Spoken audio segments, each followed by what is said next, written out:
welcome back to Vintage Disney here on Brian's Things That Are Cool. MGM had the Happy Harmony shorts, Universal had the Swing Symphony shorts, and Warner Brothers had Merry Melodies. But they were all inspired by Walt and his Silly Symphonies. Walt Disney made 75 Silly Symphonies between 1929 and 1939. As the name suggests, they were funny or whimsical cartoons set to music.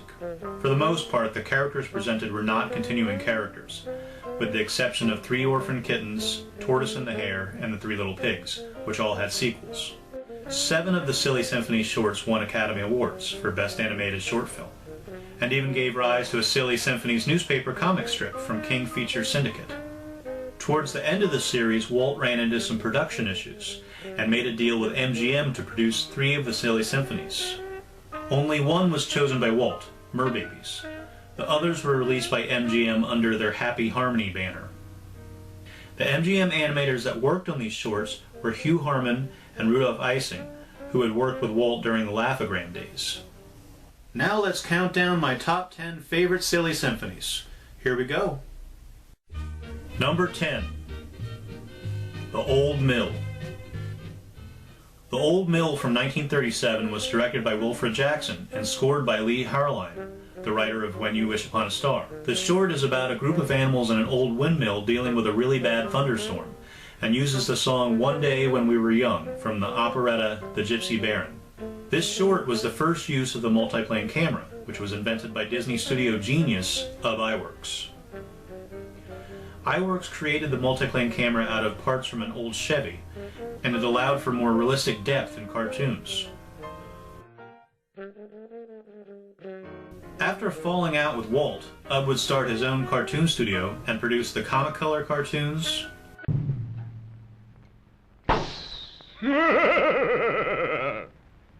I'm the old pincushion man, terror of Balloony Land. Folks all hate me, how they hate me, tickles me the way they rate me. And the Willy Whopper series.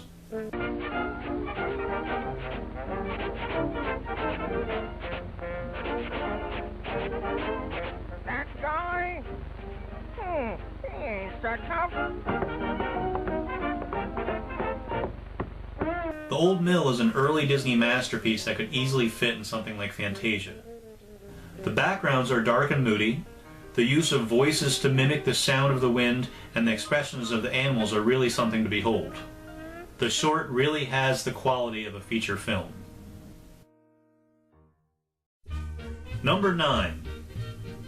Flowers and Trees. Flowers and Trees from 1932 was directed by Burt Gillette and was the first Silly Symphony to win an Oscar. In the short, 2 young trees fall in love, while a jealous older tree attempts to get the attention of the female tree and fails in a pretty bad way.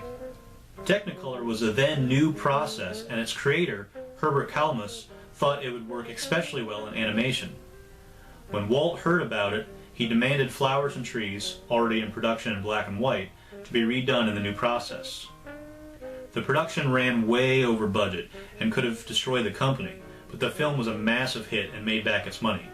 With its graceful animation, beautiful colors, and humor, it's easy to see why people loved Flowers and Trees. Number 8. Mother Goose Goes Hollywood.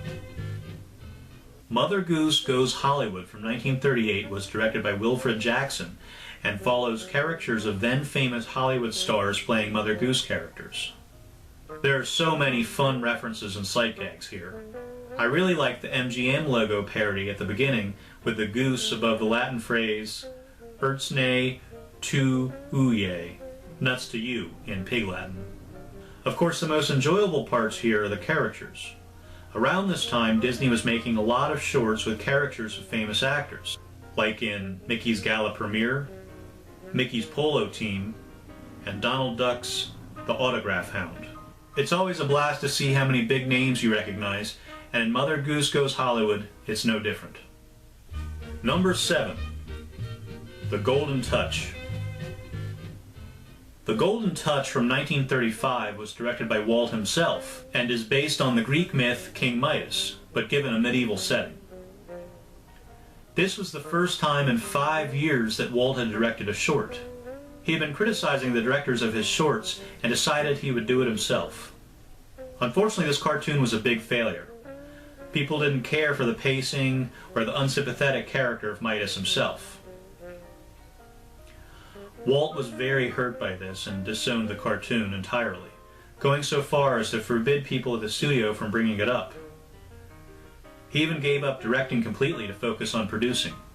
I understand the criticism of this short.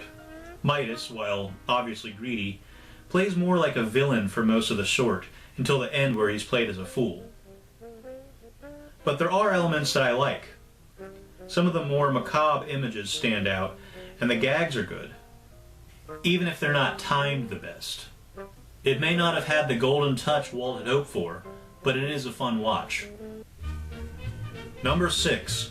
The Wise Little Hen. The Wise Little Hen from 1934 was directed by Wilfred Jackson and is adapted from the fable The Little Red Hen, in which no matter how much Miss Hen asks for help, none is given until, of course, all her hard work produces something they want, and then, well, too bad.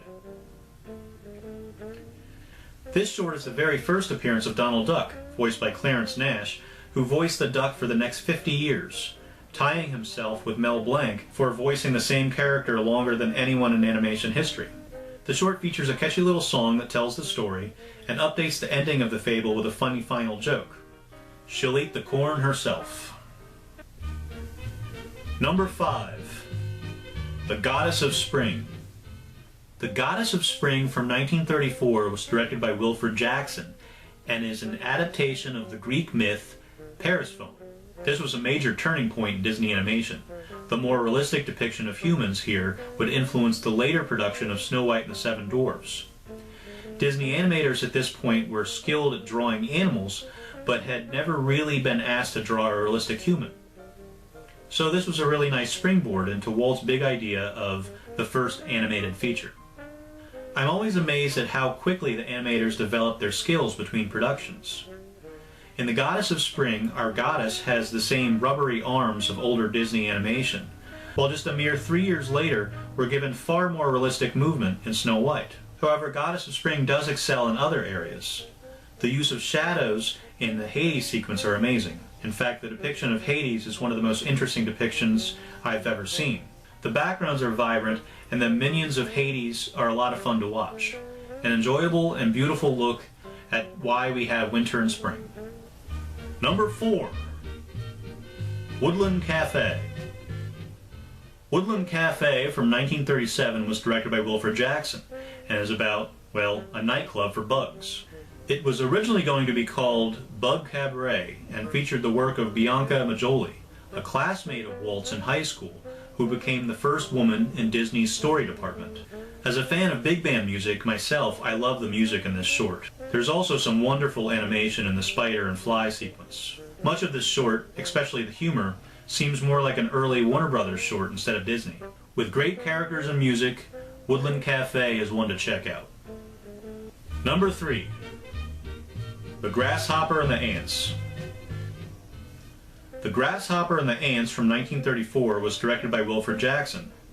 He just does all of my favorite movies, doesn't he?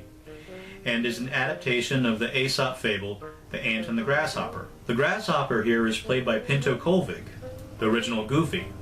And it's here we first hear The World Owes Me a Living, a little song that shows up in many of Goofy's shorts. The short and the fable it's based on has a valuable lesson in always being prepared.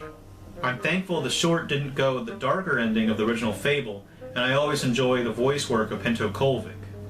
Oh, the world owes me a living. Number 2. Three Little Pigs. Three Little Pigs from 1933 was directed by Burt Gillette and is based on the fable of the same name. This short was a massive hit, making well over $250,000 and winning an Oscar for Best Animated Short Film. Walt never really liked the idea of sequels, believing it was always best to move forward, but Three Little Pigs' success was hard to ignore. It was so popular and played in theater for so long, some theaters began adding beards to the promotional cutouts of the pigs on their marquees.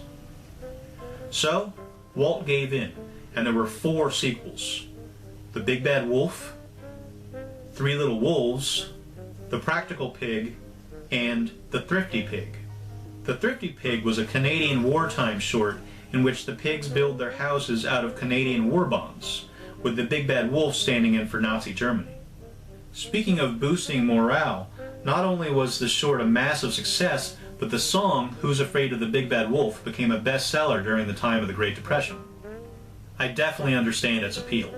The pigs are likable, the Big Bad Wolf is just a great character, and there are some great gags. Even if some of them are, well, rather dark. But hey, who's afraid of the Big Bad Wolf? And my number one favorite silly symphony short is The Skeleton Dance from 1929. The Skeleton Dance was directed by Walt himself. Now I've talked about this one before when it made the number 3 spot on my top 10 Disney Halloween shorts episode, but I can't praise it enough. The spooky atmosphere, the creativity, and just the genius work of Iwerks, who animated this in only 6 weeks, make this short one that I return to every year around October. Thank you for watching my look back at Walt's Silly Symphonies and my top 10. If you want to be kept up to date as to when I release a new video, go ahead, hit that subscribe button. I'm Brian, and I'll see you next time.